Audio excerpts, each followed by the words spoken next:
नमस्कार। MHD 6 के अंतर्गत आज हम जानेंगे उत्तर छायावादी काव्य के प्रमुख कवि।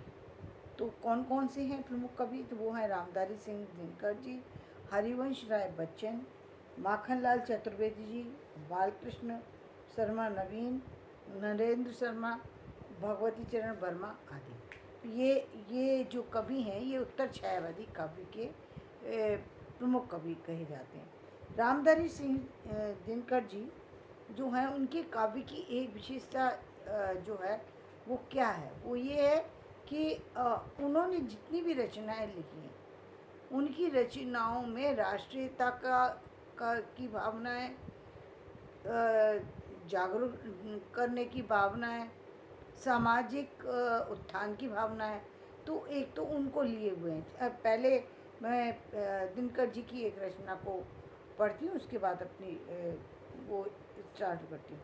ज्ञान की आराधना दिन का शयन है, क्लेश से विस्तार केवल कर्म से है, दर्शनों से सिद्धियाँ किसको मिली हैं, जीव का उद्धार केवल धर्म से है, लिख सको तो उंगलियों से खोद कर एक छोटा काव्य भूतल पर लिखो, बुद्धि के बल पर जिसे पहले लिखा था आज उसको बाहु के बल पर लिखो। वो क्या कहते हैं? वो कहते हैं कि ये तो बहुत हो गया, अब तक बहुत आदर्श में जीते रहे, बहुत सारी बातें सोचते रहे, बहुत कल्पनाओं में खोते रहे, वो तो सब ठीक है, लेकिन मुख्य बात ये है कि जो सोच रहे हो उसको करो भी। करना जरूरी है, बिना कुछ किए आपको उसका फल नहीं मिल सकता। तो वो जागरूक करने की जो चेतना है वो जो है रामधारी सिंह दिनकर जी की रचनाओं में मिलती है। छायावाद के जो सर्वश्रेष्ठ कवियों में उनका नाम लिया जाता है। दिनकर मुख्यतः अपनी कविताओं में वक्तृत्व कला के लिए विख्यात हैं। ओज प्रधान राष्ट्रीयता, सामाजिक कुरीतियों पर प्रहार। ये सामाजिक कुरीति है ना कि लोग सोचते रहते, सोचते सोचते पूरा दिन चला गया, सोचते सोचते रात चली गई। वो स्टोरी सुनिए ना कि एक बार बारिश आने वाली थी, देखा कि चिड़िया दाना ला ला करके रख रही है, तो दूसरे और पक्षियों ने भी सोचा कि हम लेने जाएंगे, लेकिन वो सोचते रह गए और बारिश आ गई और फिर बाद में जो है उनको परेशान होना पड़ा। तो ये एक कहानी बीच में जो मैंने बताई, वो कहानी किससे रिलेट करती है?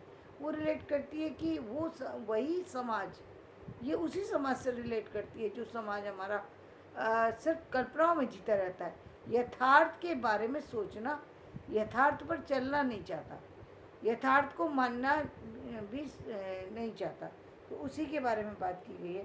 तो साथ ही दिनकर प्रेम की मस्ती के गीतकार भी हैं। उर्वशी तथा गीत अगीत के रचयिता दिनकर का मुख्य स्वर हुंकार, रेणुका, चक्रवाल, कुरुक्षेत्र और रश्मि रथी जैसे काव्यों में फूटता है। व्यक्तिक आवेग की कमी भी उनमें कम नहीं है। व्यक्तिक आवेग के लिए भी वो क्या लिखते हैं? सुनो क्या सिंधु मैं गर्जन तुम्हारा, सुनूं क्या सिंधु मैं गर्जन तुम्हारा, स्वयं युग धर्म की हुंकार हूँ। कि हे सागर, मैं तुम्हारी हुंकार को, तुम्हारे गड़गड़ाहट को क्या सुनूं? मैं तो खुद ही गड़गड़ाहट करता हूँ। मैं क्या तुम्हारी गड़गड़ाहट को महत्व दूँ? मैं तो खुद ही इस गड़गड़ाहट को करके बताता हूँ कि सावधान होते रहो, जीवन में चेतना को लेकर के आओ। तो मैं तुम्हारी इस चीज़ को महत्व नहीं देता, क्योंकि मैं कहीं भी तुमसे कम नहीं हूँ। यानी एक तरीके से उन्होंने अपने जीवन को व्यक्तित्व को उभारने की कोशिश की है और समुद्र से अपने आप को मिलाने की कोशिश की है।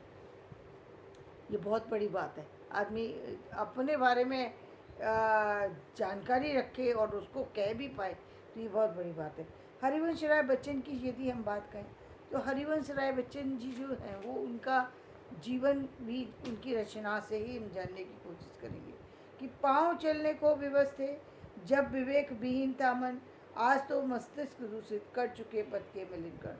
तो ये इन्होंने क्या कहा इसमें कि जिस समय युवा थे, जिस समय व्यक्ति युवा होता है उस समय तो वो भागता रहता है, विवेकहीन होकर के इधर भाग रहा है उधर भाग रहा है, जो उसको नहीं करना चाहिए वो सारे कार्य उस युवा अवस्था में ही करता है। युवा अवस्था में कभी भी जो सीरियस होकर के काम के लिए पर फोकस होना चाहिए उसको नहीं करता।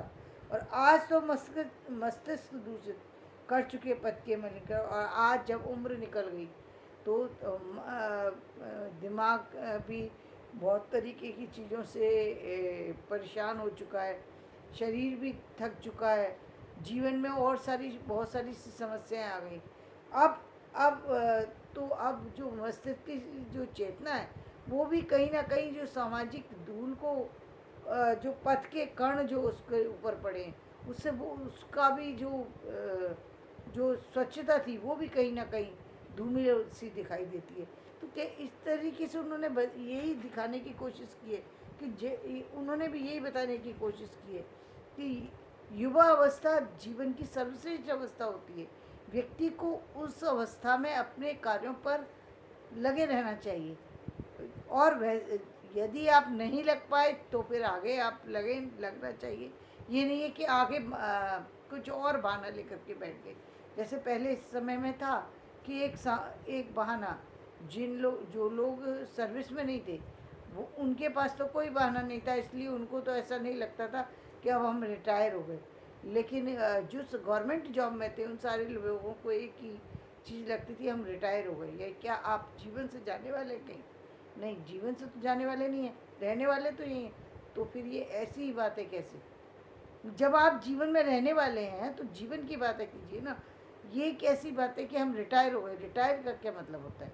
वो तो एक समय तक के लिए आपको जॉब दिया गया था, वहाँ से हटा दिया गया, बात ख़त्म होती है। यदि यदि यही चलन रहता है तो आगे भी रहता है। तो मुझे तो लगता ही नहीं, मुझे तो लगता है कि जितने लोग कार्य कर सकते हैं, जो सक्रिय, उनको नहीं हटाना चाहिए। जो जो खुद ही नहीं करना चाहते तो फिर उनकी अपनी अलग इच्छा है, लेकिन जो करने वाले आते तो उनको करना चाहिए।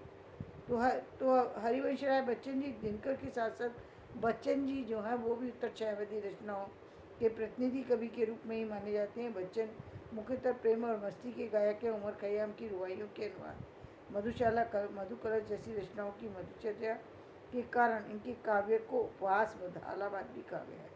निशा निमंत्रण, एकांत संगीत, आकुल अंतर के गीतों में बच्चन प्रेम की निराशा, कुंठा के साथ जगत के बंधन और अपनी निश्चलता के गीत गाते दिखाई देते हैं। योग और भोग के द्वंद्व में जगत की नश्वरता का ज्ञान इन्हें भोग की ओर ही प्रेरित करता है। तो जीवन की को ये इनका देखने का एक जो नज़रिया है वो दूसरी तरीके का है, तो वो उसमें बताने की कोशिश की है। और इसी तरीके से माखनलाल चतुर्वेदी, जिन्होंने कि जो पुष्प की अभिलाषा में लिखा था कि मुझे फेंक देना उस पथ में जिस पर जाए वीर ने। तो इस तरह की भावना, इस तरह की रचनाएं लिखना, यानी सर्वश्रेष्ठ कवि होने की जो है वो सर्वश्रेष्ठ कवि होने की, सर्वश्रेष्ठ काव्य लिखने की जो कला है वो हमें इन सभी कवियों में दिखाई देती है। तो धन्यवाद। मैं अपना वीडियो यहीं समाप्त करती हूँ। मेरा वीडियो पसंद आए तो इसे लाइक करें, शेयर करें और सब्सक्राइब करें।